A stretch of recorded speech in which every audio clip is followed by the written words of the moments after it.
Il s'était sacrifié lui-même. Son souffle s'était éteint pour que celui de sa femme puisse durer. Mais derrière ce miracle, un secret terrifiant se cachait, un pacte qui exigeait son âme en échange de quelques années de gloire. 5 années seulement, au terme desquelles la mort viendrait frapper à sa porte.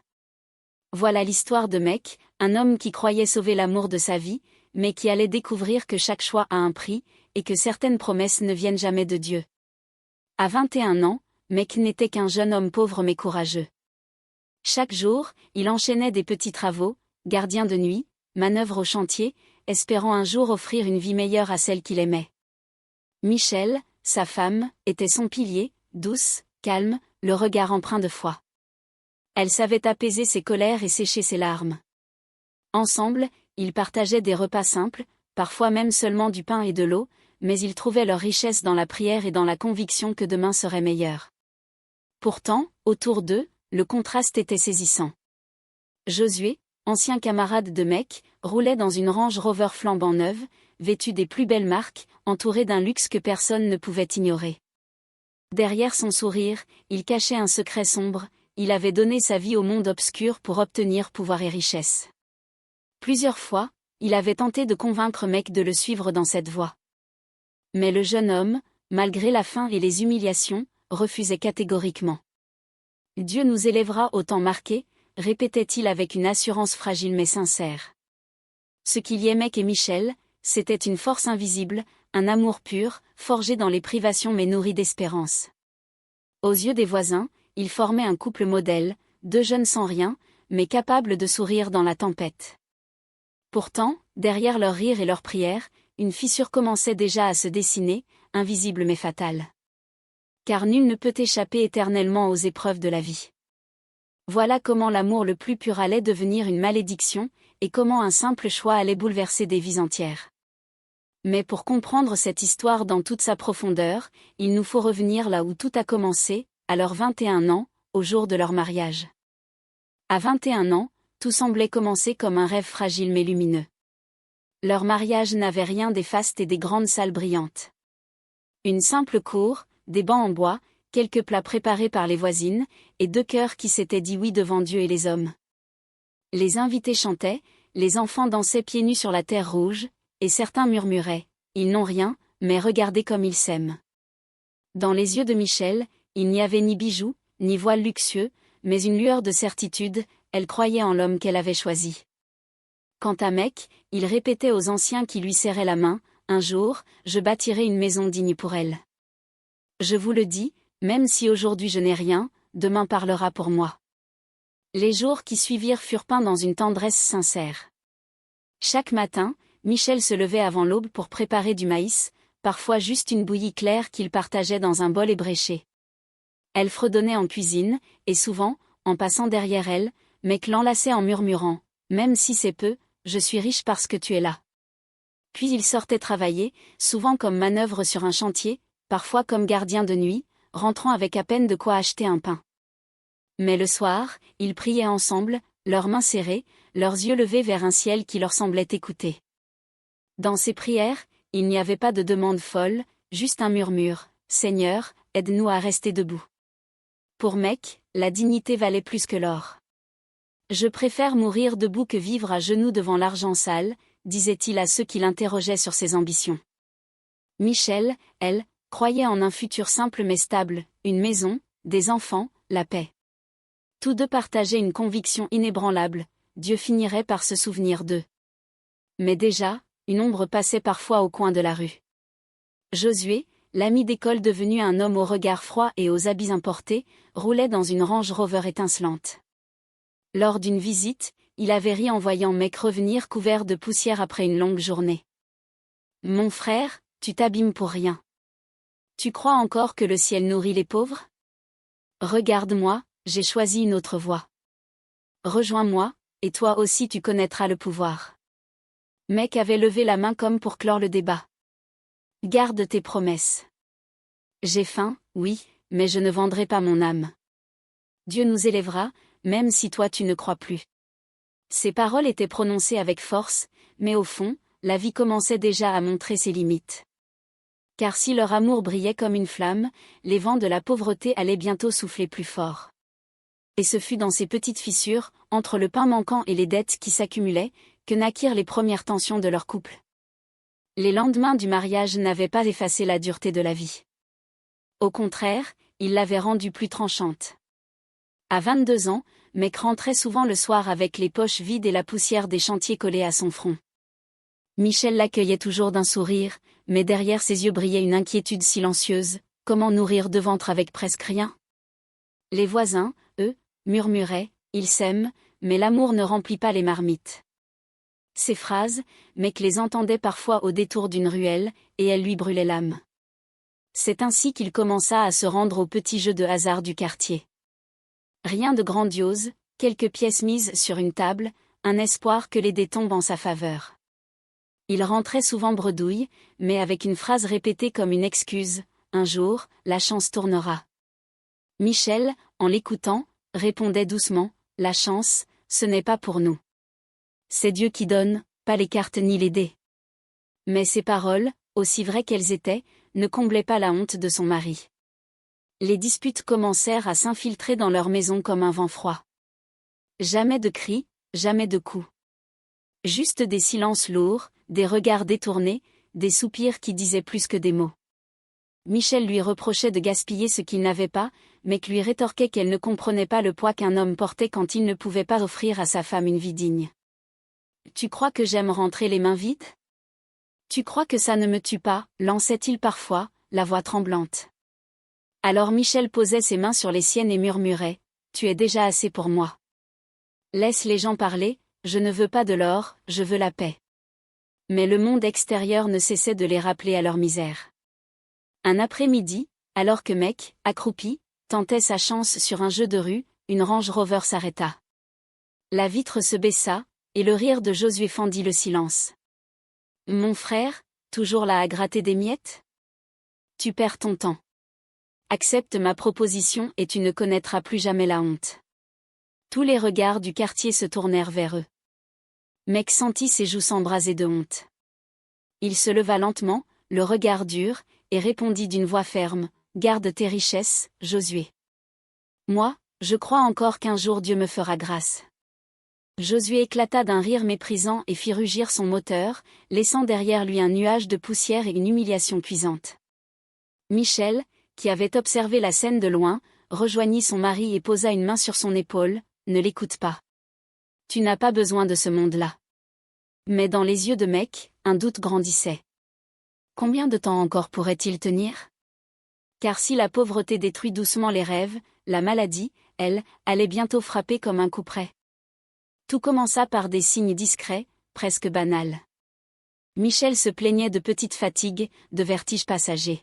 « C'est sûrement la faim, » disait Meg pour la rassurer, en lui tendant le peu qu'il avait gagné pour qu'elle mange plus que lui. Mais au fil des jours, son teint se vida, ses lèvres perdirent leur couleur, et son souffle devint court même après quelques pas. Les nuits se transformèrent en veilles angoissantes, Meg restait assis près d'elle, essuyant la sueur de son front, répétant comme une incantation, « Tu ne vas pas me laisser, tu entends ? Je suis là, tiens bon. » Ses yeux ne trouvaient plus le sommeil, mais la peur, elle, s'installait. Un soir, inquiet, il prit son téléphone et appela la mère de Michel. La vieille femme arriva dès l'aube, le visage marqué par la peur et la fatigue du voyage. Lorsqu'elle vit sa fille allongée, haletante, elle ne put retenir ses larmes. « Seigneur, pourquoi ma fille ?» murmura-t-elle en posant ses mains ridées sur les joues de Michel. Le foyer, autrefois animé par des rires et des prières, prit l'allure d'un sanctuaire de souffrance. Le silence n'était brisé que par les gémissements étouffés de Michel et les sanglots de sa mère. Bientôt, les dettes s'amoncelèrent comme des pierres posées sur le dos de Meg. Les consultations, les médicaments, chaque facture sonnait comme une condamnation. Les réunions familiales devinrent des scènes de désespoir. Les oncles secouaient la tête, « Nous n'avons pas ces moyens. » Les tantes se détournaient, gênées. Chacun avait ses propres misères, et Michel semblait condamné à porter la sienne seule. Dans les yeux de Meg, la honte et l'impuissance se mêlaient à une rage sourde, « À quoi sert d'être un homme si je ne peux pas sauver la femme que j'aime ?» Face à l'impossible, il se tourna vers ce qu'il connaissait depuis l'enfance, la foi. Le pasteur fut appelé à la maison. Ensemble, ils se mirent à genoux. Les prières durèrent des heures, des nuits entières parfois. Les mots s'entrechoquaient dans l'air. « Seigneur, toi qui donnes la vie, n'abandonne pas ton enfant. » Michel, épuisé, parvenait à murmurer « Amen » entre deux souffles courts. Les voisins passaient devant la maison, écoutant à travers les murs ces supplications qui ressemblaient à un combat invisible. Mais malgré la ferveur des prières, le corps de Michel continuait de s'affaiblir. Ses mains devinrent si fines qu'elles semblaient pouvoir se briser. Mec, les yeux injectés de sang à force de veiller, refusait d'accepter l'idée de la perdre. Dieu ne peut pas me prendre ma femme, pas elle, pas elle. Pourtant, dans le silence de la nuit, quand les deux femmes dormaient, il sentait déjà une ombre l'envelopper, une peur sourde lui murmurer que le ciel restait muet. Et bientôt, le couperet tomba, un diagnostic irréversible, accompagné d'un montant si colossal qu'il brisa les derniers espoirs humains de Mec. La crise éclata comme un coup de tonnerre en pleine nuit. Michel, haletante, se tordit de douleur, ses yeux révulsés, ses mains tremblantes agrippant le drap. « Mec! Je ne peux plus respirer », cria-t-elle faiblement. Pris de panique, il la souleva dans ses bras, courant à travers la cour en hurlant à l'aide. Une ambulance fut appelée, et dans la lumière vacillante des phares, son cœur battait si fort qu'il croyait qu'il allait s'arrêter avant celui de sa femme. Le trajet vers l'hôpital se fit dans un silence troué par les gémissements de Michel et les sirènes qui hurlaient dans la nuit. À leur arrivée, les infirmiers l'arrachèrent de ses bras, la posant sur une civière. Mec suivait, hagard, ses yeux accrochés à chaque mouvement, chaque machine. Il vit le regard du médecin se poser sur Michel, un regard lourd, presque déjà résigné. Quelques heures plus tard, dans un bureau froid où les murs semblaient peser, le verdict tomba, cancer du sang, phase terminale. La voix du médecin était neutre, mais ses mots avaient le poids d'une pierre tombale. Seule une opération pourrait ralentir la progression, mais le coût est de 300 000 €.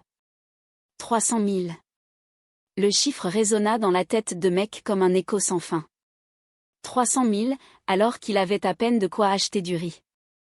300 000, comme une montagne dressée devant lui, infranchissable. Son souffle se coupa, ses yeux se remplirent de larmes qu'il tenta de retenir, mais ses poings serrés trahirent sa détresse. « Docteur, il doit y avoir un autre moyen, quelque chose, une alternative. » Le médecin secoua la tête, « Sans cela, elle n'a que quelques semaines. » La nouvelle se répandit comme une traînée de poudre. La famille se réunit, les voisins vinrent écouter, mais partout, Mec trouva le même regard fuyant, le même geste impuissant. 300 000 ? C'est impossible, disait-on. Les oncles évoquèrent leurs propres dettes, les cousins se cachèrent derrière leur misère. Même les plus proches refusèrent, « Nous t'aimons, mais qui peut sortir une telle somme ?» Alors commença une course désespérée. Mec alla frapper aux portes des banques, des commerçants, même de certains usuriers. Partout, il fut repoussé, humilié, traité comme un homme qui quémande l'impossible. Les jours passaient, Michel dépérissait, et chaque respiration qu'elle arrachait au temps sonnait comme une accusation contre son impuissance. « Je suis ton mari, je dois te sauver, mais comment ?» murmurait-il au chevet de son épouse, la tête posée contre ses mains glacées. L'injustice le rongeait. Pourquoi fallait-il 300 000 € pour que sa femme ait une chance de vivre, alors que certains dilapidaient cette somme en un soir de fête? Pourquoi le ciel restait-il muet malgré ses prières? Pourquoi les hommes se détournaient-ils de lui dans son heure la plus sombre?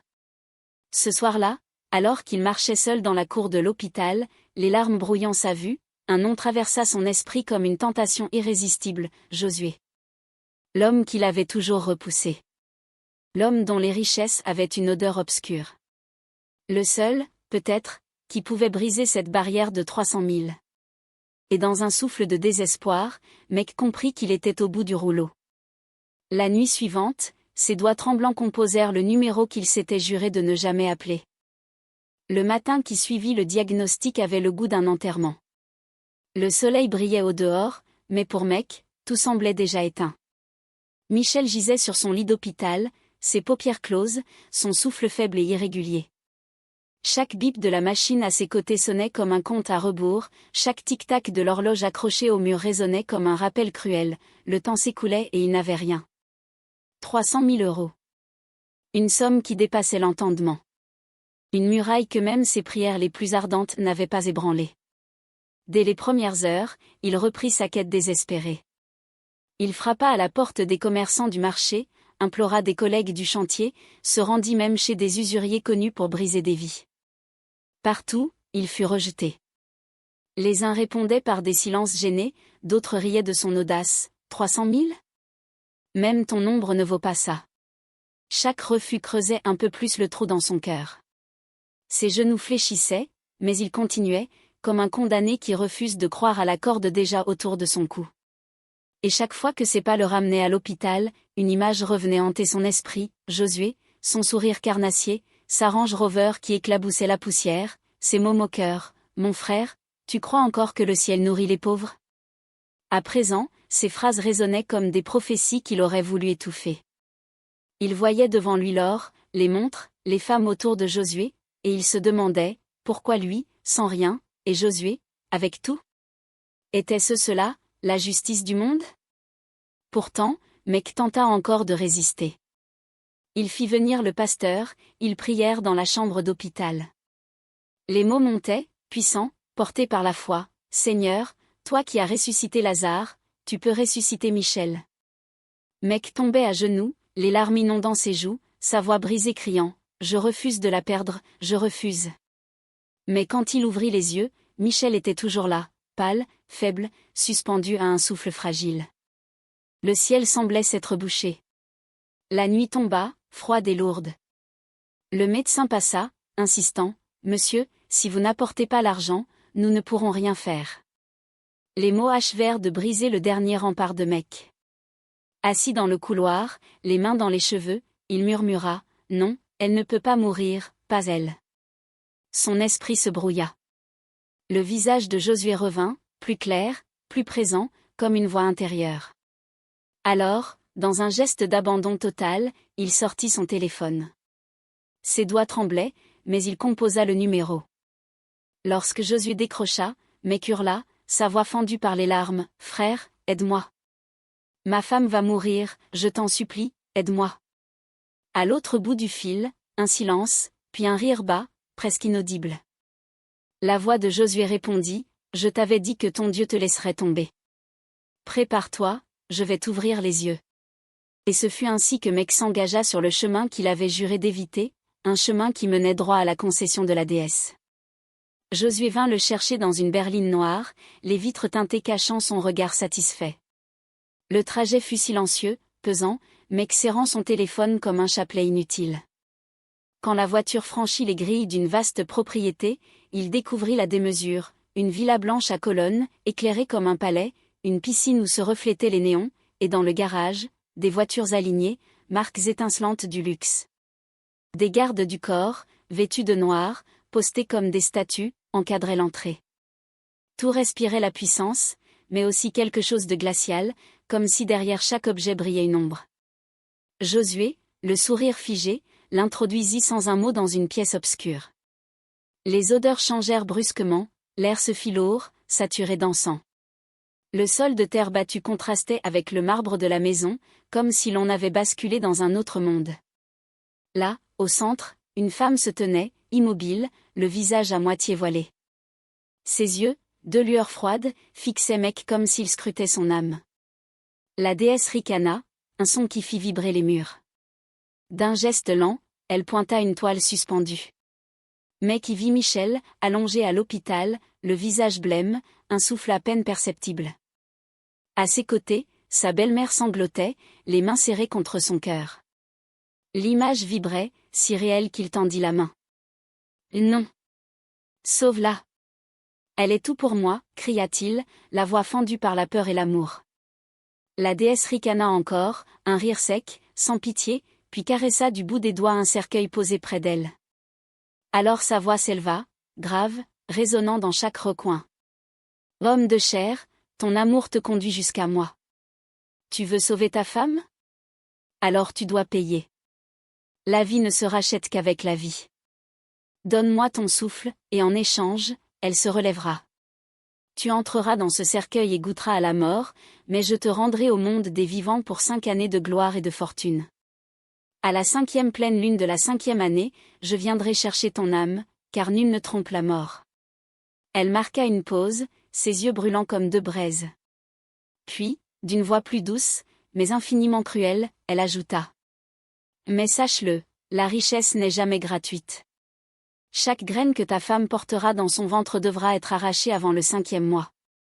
C'est le prix pour maintenir ton trône et tes richesses. Aucun enfant ne verra la lumière, sauf si moi, je décide autrement. Enfin, elle scella son marché d'une phrase tranchante. Il n'y a qu'une seule possibilité pour la sauver. Tu devras faire la compensation, mourir pour elle. Ici, tu seras déjà mort, mais je te permettrai de revenir pour régner 5 ans. À la 5e pleine lune, je reviendrai et tu payeras ton prix. Mec tomba à genoux, le visage noyé de larmes. Ses lèvres tremblaient, son cœur cognait contre sa poitrine. Tout en lui criait de refuser, mais la vision de Michel mourante le crucifia.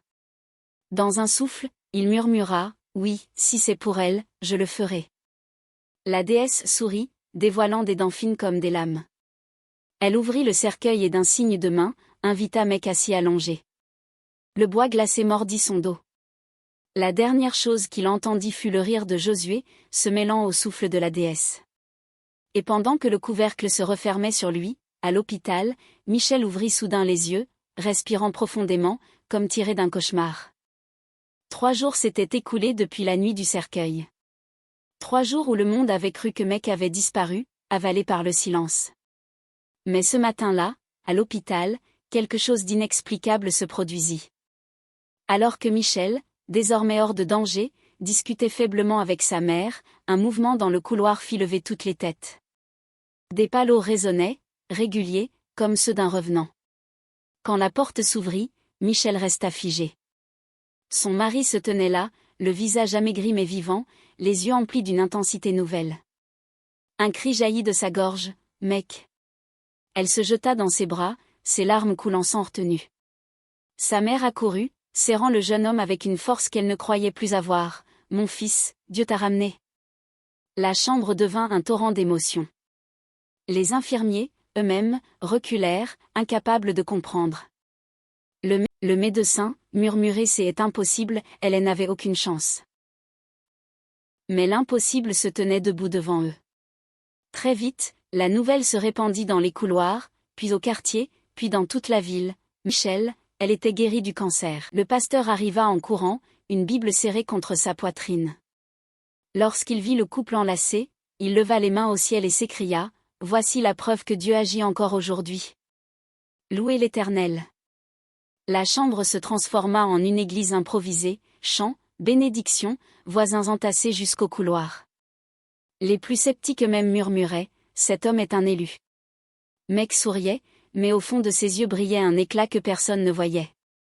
Chaque mot de louange sonnait en lui comme une ironie cruelle. Il savait la vérité, ce n'était pas le ciel qui l'avait ramené, mais un pacte noir, signé dans la concession de la déesse.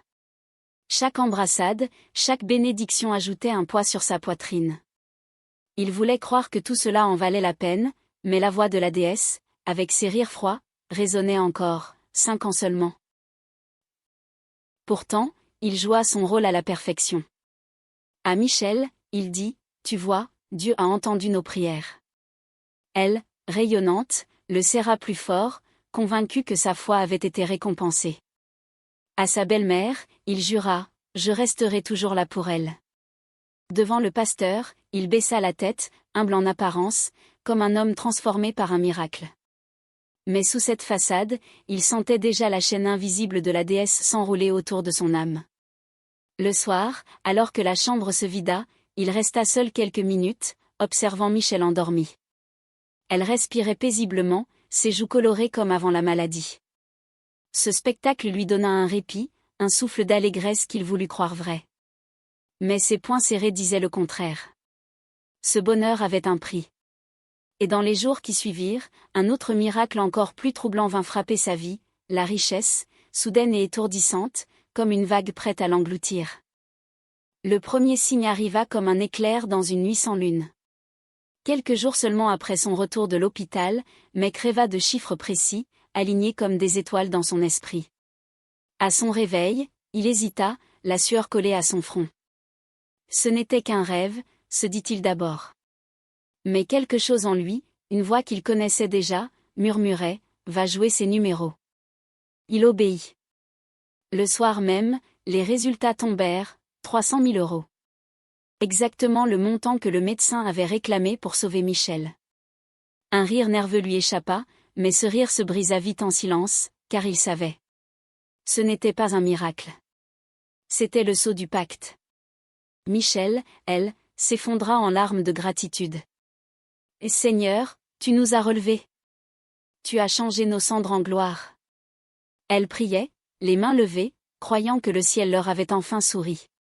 Mec la regardait, le cœur serré, incapable de détruire sa foi. Il se contenta de hocher la tête, répondant « Oui, Dieu est grand », tout en sentant le rire de la déesse résonner au fond de sa mémoire. Dès lors, la vie prit une tournure vertigineuse. Une villa moderne fut achetée, blanche et luisante, sur les hauteurs de la ville. Une piscine reflétait la lune, des voitures rutilantes s'alignaient dans le garage. Le couple voyagea à Dubaï, Paris, Miami. Les photos circulaient, les voisins parlaient de miracles, les familles disaient « Regardez ce que Dieu peut faire ». Au mariage et aux fêtes, Mec et Michel étaient accueillis comme des héros, modèles de bénédiction et de réussite. Mais derrière les rires et les danses, une douleur secrète commençait à ronger leur foyer. Michel tomba enceinte. L'annonce fut un cri de joie, une promesse de vie nouvelle. Pourtant, au 5e mois, tout s'écroula, une fausse couche brutale, sang et larmes mêlés. Mec se tenait au chevet de sa femme, la gorge nouée, incapable d'expliquer ce qu'il savait. Dieu a ses raisons, murmurait-il, les yeux baissés.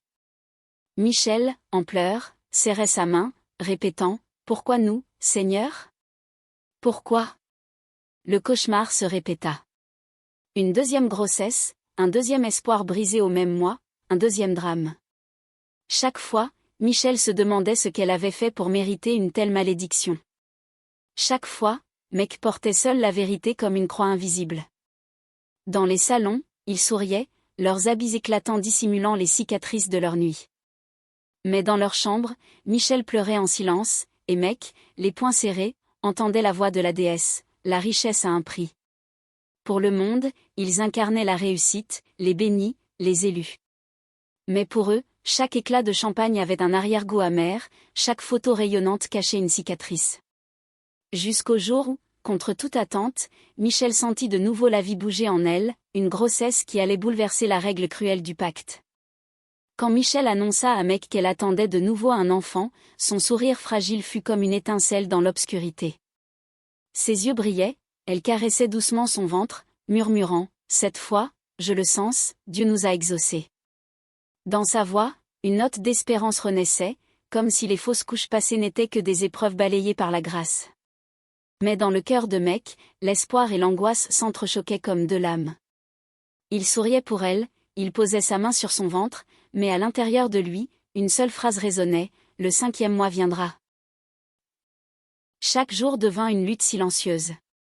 Michel, pleine de tendresse, décorait déjà une petite chambre, rêvant d'un berceau et de rires d'enfant.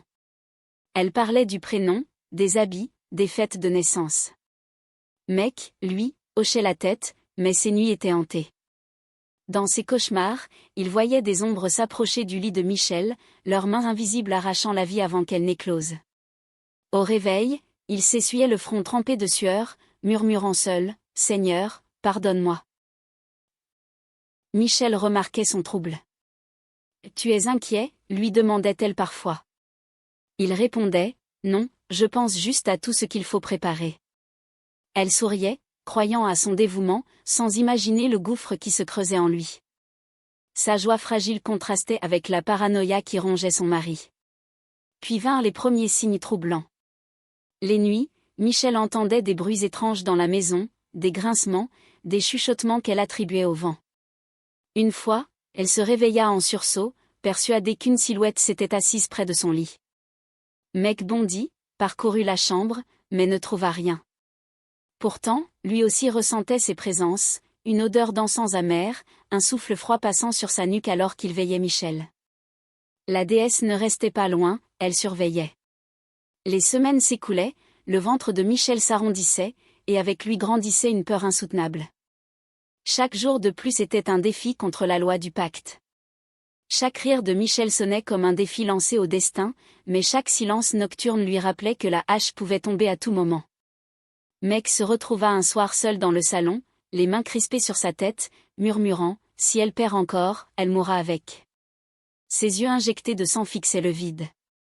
La culpabilité le déchirait, il avait vendu l'avenir de leurs enfants avant même qu'ils ne naissent. Et pourtant, il n'avait pas la force de l'avouer à Michel, de briser son sourire fragile. Jusqu'au jour où le sang et les larmes cédèrent la place à un autre destin, un accouchement violent, douloureux, qui allait bouleverser les règles mêmes du pacte.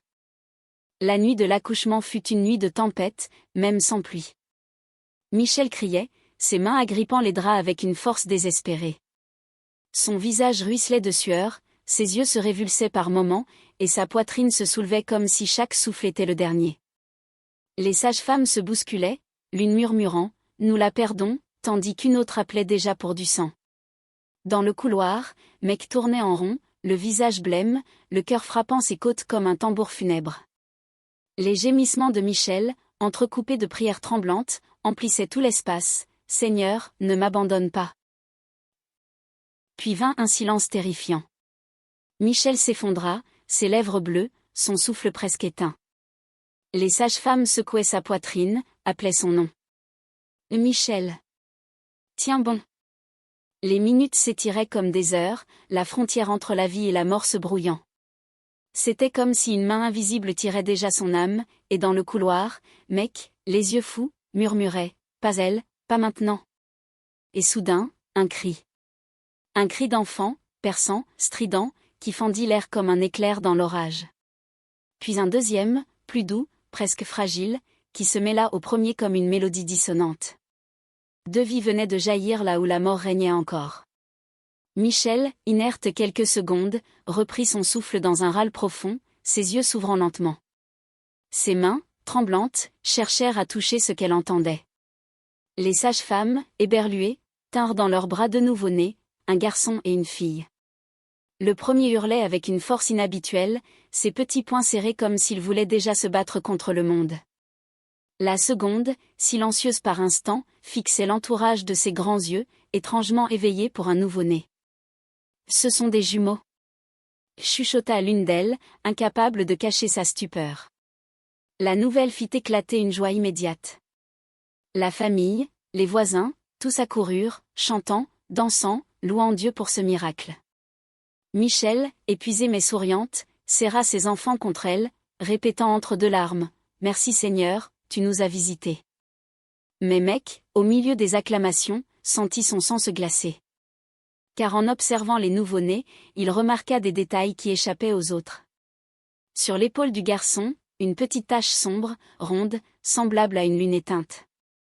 Sur la poitrine de la fille, une cicatrice rougeâtre qui semblait marquer sa chair comme une écriture invisible. Les cris des enfants, parfois, résonnaient étrangement, comme s'ils portaient un écho venu d'ailleurs.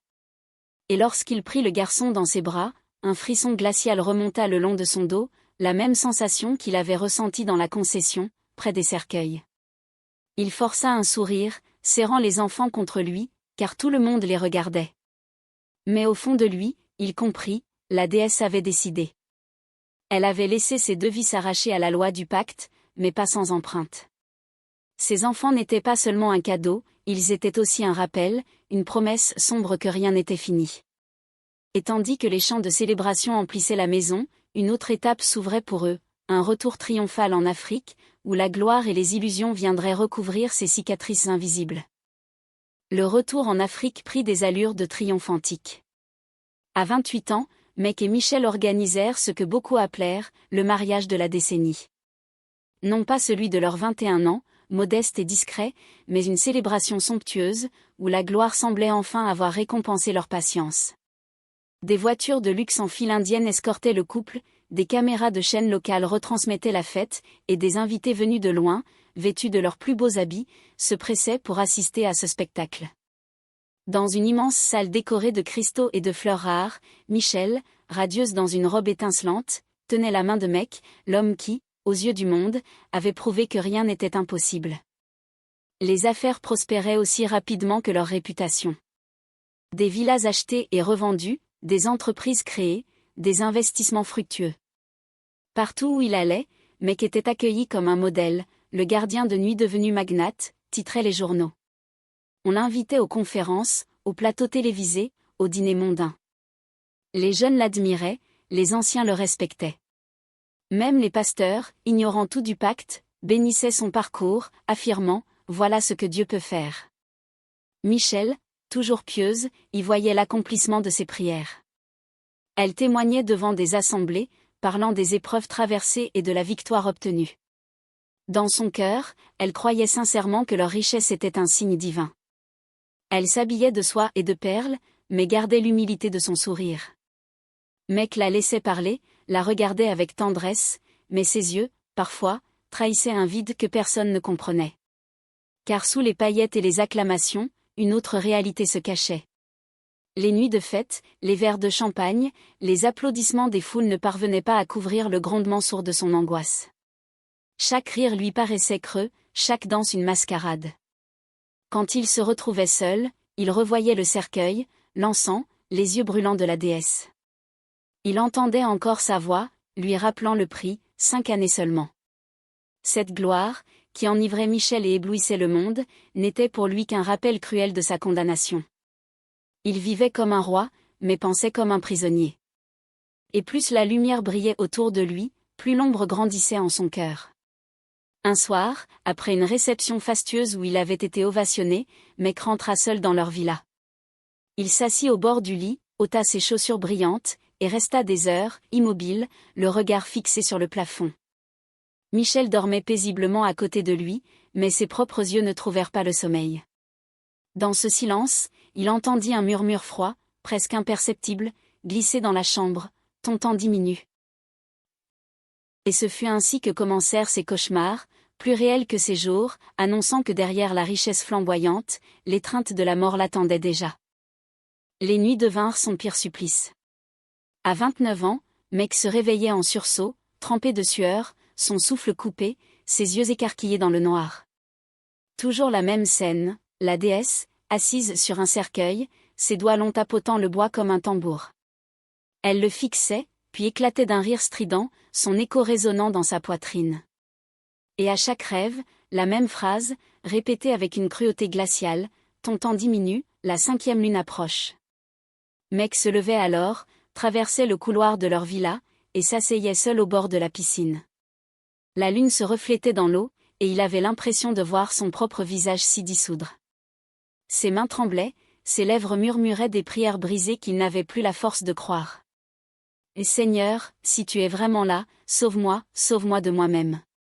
Mais seul le vent lui répondait. Michel, attentive, remarquait ses troubles. Elle voyait ses nuits agitées, ses silences au dîner, ses regards perdus fixant le vide. « Et tu m'échappes, Mec, lui dit-elle un soir, posant sa main sur la sienne. Il retira doucement ses doigts, comme s'il ne voulait pas qu'elle sente sa peur. Mais ce geste la blessa profondément. Alors, sans attendre d'explication, elle se tourna vers ce qu'elle connaissait, la prière. Chaque matin, chaque soir, elle restait agenouillée plus longtemps, ses lèvres implorant le ciel avec une intensité nouvelle. Les voisins, eux, croyaient à une froideur née de la richesse. Il a changé, disait-il. Mais ce n'était pas l'orgueil, c'était l'ombre. Plus la mort approchait, plus Mec s'isolait. Dans les fêtes, il souriait à peine, se contentant de lever son verre sans conviction. À la maison, il parlait peu, s'enfermait des heures dans son bureau, prétextant le travail. Michel, le cœur lourd, sentait que quelque chose de grave échappait à son regard. Une nuit, elle le surprit dans le salon, immobile, les yeux rivés sur un mur nu. Lorsqu'elle l'appela, il sursauta, comme réveillé d'une transe. « Tu n'étais pas là » murmura-t-il. Elle insista, « Où étais-tu » Il secoua la tête, incapable de répondre. Mais elle vit ses yeux rougis, et elle sut qu'il cachait une douleur qu'il ne voulait pas partager. Dans ses cauchemars, la déesse riait de plus en plus fort, et ses mots se transformaient en menaces. « J'arrive, et tu ne peux fuir. » Mec, à bout de souffle, commença à se convaincre qu'il devait chercher une issue, une brèche, une aide, même au-delà de sa foi. Car s'il ne faisait rien, il savait qu'elle viendrait. Et c'est ainsi que naquit en lui la décision de chercher une délivrance ailleurs, une aide spirituelle capable de défier la mort elle-même, quitte à affronter son destin face à face. À 30 ans, Mec n'était plus l'homme triomphant que les journaux célébraient. Son corps portait encore le luxe, mais son âme était déjà enchaînée. C'est dans ce désespoir qu'il se lança dans une quête effrénée, courant de sanctuaire en sanctuaire, de maison obscure en arrière-cour poussiéreuse. Les marabouts lui jetèrent des cauris, les guérisseurs froissèrent des feuilles dans des calebasses, les prophètes autoproclamés frappèrent leurs tambours. Mais partout, la réponse revenait, identique, implacable, ton âme est déjà marquée. Ton pacte est irrévocable. Même les ancêtres ne peuvent te libérer. Chaque mot sonnait comme une condamnation, chaque porte franchie ne faisait que resserrer la corde autour de son cou. Mec suppliait, je suis prêt à donner tout ce que j'ai, prenez ma fortune, mais sauvez ma vie. Les regards se détournaient, les visages s'assombrissaient. L'un des anciens lui dit d'une voix basse, tu as scellé ton sang avec la mort elle-même. Tu ne peux pas acheter le ciel avec ton or. Pendant ce temps, Michel était visitée par des songes étranges. Dans ses rêves, elle voyait son mari, debout au bord d'un abîme, une silhouette féminine ricanant derrière lui. Dans un autre, elle entendit Mec crier, je pars, mais je ne reviendrai pas. Elle se réveillait en sueur, le cœur battant, et priait plus fort encore. Jusqu'à ce qu'une nuit, la vision fut claire, son mari enfermé dans un cercueil, la déesse posant sa main sur son front. Ce rêve lui brisa le voile. Elle comprit qu'il cachait quelque chose. Le lendemain, elle le confronta, ses yeux rouges de larmes. « Dis-moi la vérité, mec. Que as-tu fait ?» Il détourna le regard, mais elle insista, sa voix tremblante, « Si tu m'aimes, ne me cache plus rien. » Alors, il craqua. Les mots sortirent comme un torrent, brisés, sanglotés, le pacte, le cercueil, les 5 années, les grossesses sacrifiées. Tout. Michel chancela, frappé par la révélation. « Et tu m'as sauvé, en me condamnant, cria-t-elle, la douleur dans chaque syllabe. Mec tomba à genoux devant elle, les mains jointes, suppliant, « Pardonne-moi, je ne pouvais pas te laisser mourir. » Elle recula, partagée entre colère et compassion. Son cœur se serrait, mais son âme cherchait une issue.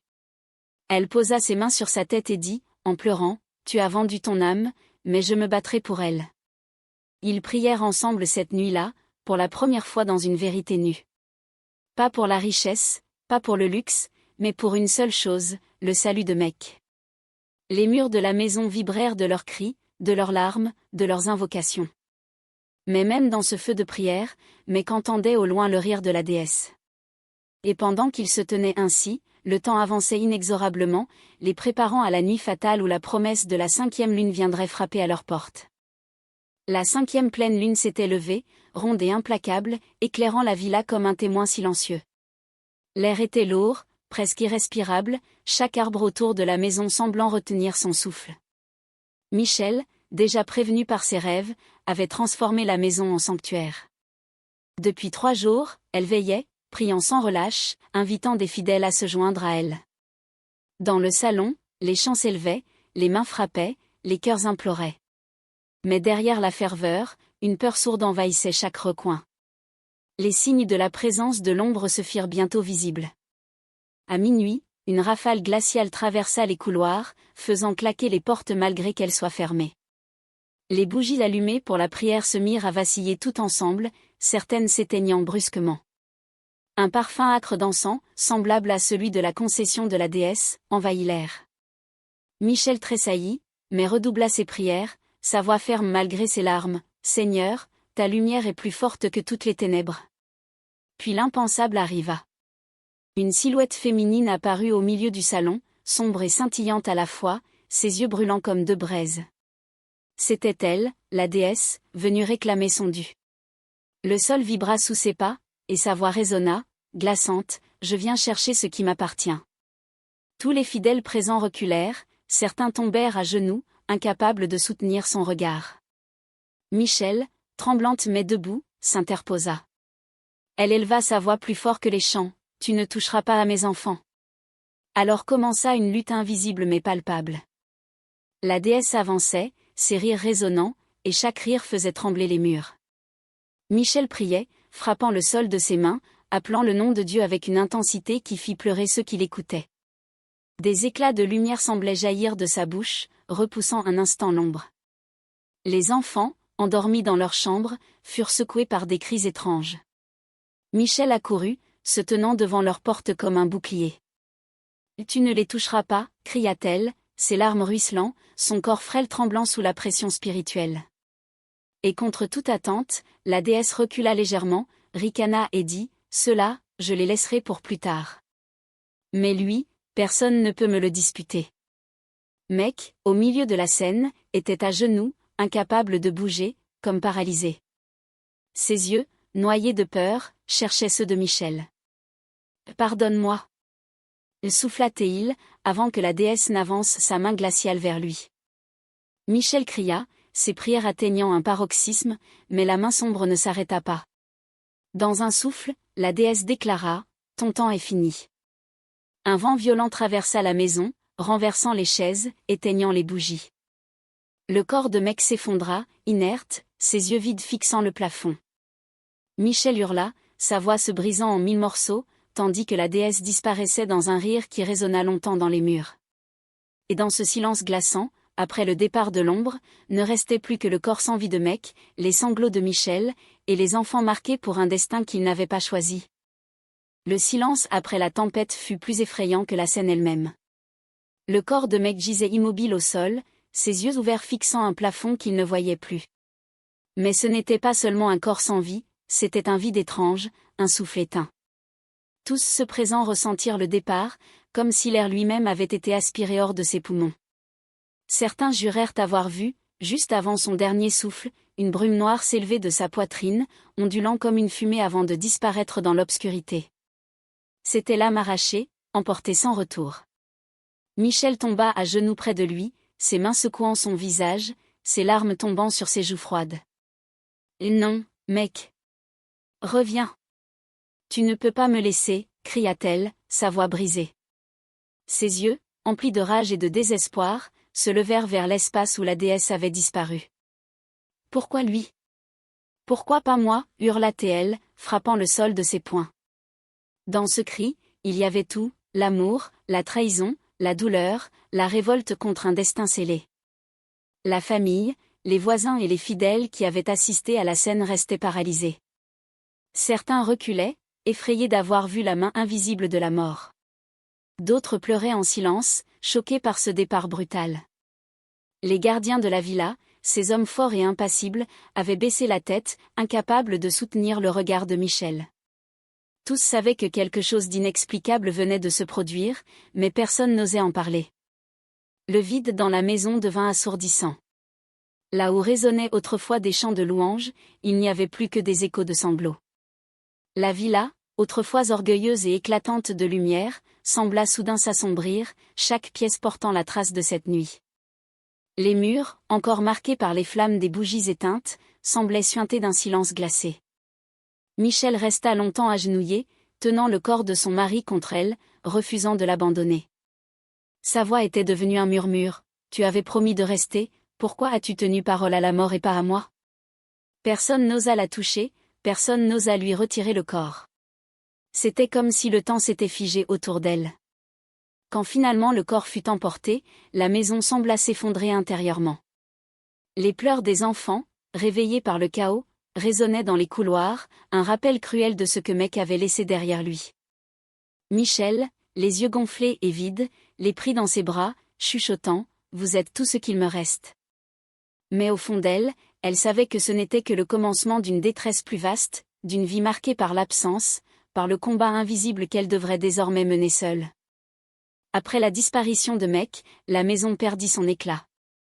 Les rideaux restaient tirés, les voitures de luxe stationnaient comme des reliques muettes, et les murs qui avaient vu tant de fêtes n'abritaient plus que des prières haletantes. Michel survécut à cette tragédie, mais elle n'était plus la femme tendre d'autrefois. Elle devint une combattante silencieuse, une mère guerrière. Chaque jour, elle se levait avant l'aube, agenouillée, invoquant la protection divine sur ses enfants. Elle priait comme si chaque souffle de ses jumeaux était une bataille arrachée au destin. Les conséquences matérielles ne tardèrent pas. Certains amis, autrefois attirés par la gloire de Mec, disparurent sans un mot. D'autres chuchotaient, insinuant que sa mort avait quelque chose de mystérieux, d'inavouable. Les voisins racontaient que la maison était maudite, que les murs résonnaient encore de cris la nuit. Michel avançait la tête haute, mais son cœur saignait à chaque rumeur, à chaque regard accusateur. La richesse, jadis source de fascination, devint un poids amer, rappel constant du prix payé. Les jumeaux, Michael et Mecana, grandissaient sous ce fardeau. Dès leur plus jeune âge, ils portaient des signes étranges, la tache sombre sur l'épaule du garçon, la cicatrice rouge sur la poitrine de la fille. Parfois, en pleine nuit, ils se réveillaient en sursaut, criant qu'ils avaient vu une femme rire au pied de leur lit. Michel les serrait contre elle, récitant des psaumes, les couvrant de larmes et de prières. Mais elle savait, la marque du pacte poursuivait encore ses enfants. Pourtant, au lieu de céder au désespoir, Michel se fit guide. Elle parlait peu en public, mais ceux qui venaient chez elle la voyaient comme une femme forte, brûlée par la douleur mais transfigurée par la foi. Elle enseignait à ses enfants que l'amour véritable ne se prouvait pas par des sacrifices tordus, mais par la patience et la lumière. Elle savait que le chemin serait long, peut-être semé d'embûches spirituelles, mais elle avait décidé de se battre. Le message de son histoire s'inscrivait dans chaque parole qu'elle murmurait aux jumeaux. Votre père a cru que l'amour pouvait s'acheter par la mort, mais l'amour qui pactise avec l'ombre devient une malédiction. C'est à nous, maintenant, de transformer cette douleur en force. Et dans le silence de ces nuits, alors qu'elle veillait ses enfants endormis, elle sentait parfois une présence rôder, comme une brise froide traversant la chambre. La lutte n'était pas terminée. Mais désormais, elle n'était plus une femme naïve. Elle était une sentinelle, une mère prête à affronter l'ombre pour préserver ce qu'il restait de lumière. Car l'histoire de Mec n'était pas seulement celle d'un homme perdu, c'était un avertissement. L'amour le plus pur, s'il pactise avec l'interdit, peut se transformer en héritage maudit. Mais face à la malédiction, la lutte continue, et peut-être, un jour, la rédemption. L'histoire de Mec est celle d'un chemin qui commence dans la foi et la pauvreté, et qui se termine dans la gloire empoisonnée et la perte. À 21 ans, il croyait qu'aimer sa femme et travailler dur suffirait à bâtir un avenir. Mais lorsque la maladie emporta Michel au seuil de la mort, son amour se mua en désespoir. Ce qui aurait dû être sa plus grande preuve d'attachement devint son plus lourd fardeau, il échangea son âme contre la survie de celle qu'il aimait, et cet acte d'amour se transforma en pacte funèbre. La richesse vint, éclatante, excessive, aveuglante. Villa, voiture, voyage, tout le quartier crut au miracle. Mais derrière les rires et les fêtes se cachait une vérité insoutenable, chaque grossesse perdue, chaque nuit de cauchemar, chaque sourire forcé rappelait que ce succès n'était qu'un mirage construit sur un sacrifice. L'amour, en croyant défier la mort, avait ouvert la porte à une malédiction. Michel, elle, survécut. Non pas en spectatrice, mais en combattante. Elle devint la gardienne des jumeaux, la mère qui se leva face aux ombres, la voix qui pria plus fort que les rires de la déesse. Sa vie ne fut plus faite de fêtes ni de richesses, mais de veille, de larmes et de prières. Elle porta seule le poids du secret et la mémoire d'un mari qui l'avait sauvée, en s'abandonnant à la mort. La dernière image est celle d'une nuit calme. Michel se tient au bord d'une piscine vide, ses 2 enfants serrés contre elle. Leurs petites mains dans la sienne tremblent, mais elle se dresse, immobile, face au ciel. La lune pleine brille au-dessus d'eux, rappel cruel de la promesse de la 5e lune, mais aussi symbole d'un combat qui continue. Son regard fixe l'horizon, où ombre et lumière se confondent. Et le spectateur reste suspendu à cette question, jusqu'où peut-on aller, au nom de l'amour ?